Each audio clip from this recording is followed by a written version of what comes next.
네, 안녕하세요. 클리쌤 작가 이종서입니다. 우리가 직장 생활을 할 때 나이가 들수록 불안감을 느끼게 돼요. 이 불안감 어디서 오는지 4가지 이야기를 해보겠습니다. 첫 번째는 내가 대체 가능한 자원이란 걸 알아갈 때예요. 내 스스로 특별한 일을 하고 있다 생각을 했는데 연봉을 더 적게 주더라도 누군가가 대체해서 할 수 있는 일이란 걸 알아갈 때입니다. 회사란 건 큰 시스템 안에 직원들이라는 작은 유기체들이 모여가지고 그 시스템을 버텨내는 구조란 말이에요. 자, 그런데 거기서 누군가 한 명이 빠진다고 해서 그 시스템이 절대 무너지질 않습니다. 그 유기체 자체는 다른 유기체로 대체될 수밖에 없는 겁니다. 자, 대체되는 이유는 생산성이에요. 똑같은 연봉을 주더라도 이 아웃풋을 내는 게 별 차이가 없어요. 그러면 시스템 입장에서는 어떻습니까? 효율성을 추구한단 말이에요. 그러면 연봉을 적게 주면서도 효율을 낼 수 있는 직원을 더 선호하게 될 수밖에 없습니다. 두 번째는 내 노동, 내 경험, 내 경력이 축적되지 않는다는 것을 느낄 때예요. 특히 일반 사무직 같은 경우엔 내가 열심히 일을 하고 내 경력을 많이 쌓았음에도 불구하고 막상 직장 밖을 떠나게 될 때 보면 지금까지 했던 일로 내 업을 이어가지 못하는 경우가 있다는 거예요. 아니 20년, 10년 동안 일을 했는데 그 일로 먹고 살아야 되는데 막상 창업을 하려고 보니까 이거 도대체 이어지지가 않는 거예요. 내 제2의 업과. 그러니까 일을 할수록 내가 하고 있는 일에 대해서 확신이 서지 않는 거예요. 이 일로 계속 내가 생계를 이어갈 수 있을까? 이에 대한 고민이 나이 듦과 동시에 점점 커진다는 겁니다. 세 번째는 언젠가는 한 번은 떠나야 된다는 걸 직감할 때예요. 자, 이거는 직장인이라면 진리예요. 내가 70까지 일을 할 수가 없습니다.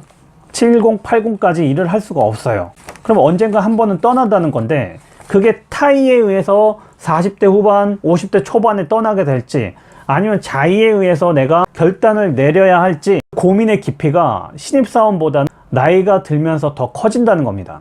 자, 그리고 네 번째는 혼자 살아갈 역량이 부족하다는 걸 느낄 때예요. 우리가 회사라는 울타리 안에 있을 때는 어쨌든 뭐 책상이든 서랍이든 뭐 전화기든 모든 것들이 이제 구비돼 있어요. 거기에 내가 내 능력치만 약간 얹어서 가는 건데 세상 밖에 나오게 될 땐 무에서 시작하기 때문에 스스로 이걸 헤쳐나갈 수 있는 역량이 있을까 굉장히 조바심이 나죠. 그리고 사람은 30대 후반 40대 나이를 먹을수록 결단력이 뭐 강해지는 사람도 있지만 어떻게 보면 굉장히 마음이 흔들려요. 굉장히 걱정이 많이 돼요. 오랫동안 시스템 안에 있다 보니까 혼자 무엇을 만들어내고 창출해내는 그 실력이나 어떤 힘이 굉장히 옅은 거죠. 그거에 대해서 스스로도 알고 있어요. 그렇기 때문에 이제 불안감이 증폭이 된다는 거예요.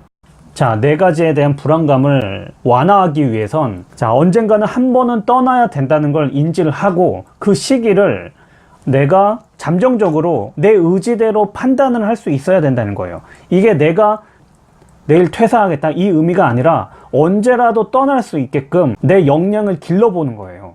그리고 노동은 축적되지 않는다는 걸 인지를 하고 내 경력, 내 경험이 밖으로도 이어질 수 있게끔 그 준비는 현직에 있을 때 해야 된다는 겁니다. 내 스스로가 시스템이 되지 않으면, 내 스스로 시스템을 구축하지 않으면 어쨌든 누군가의 시스템 안에 살아가게 돼 있어요.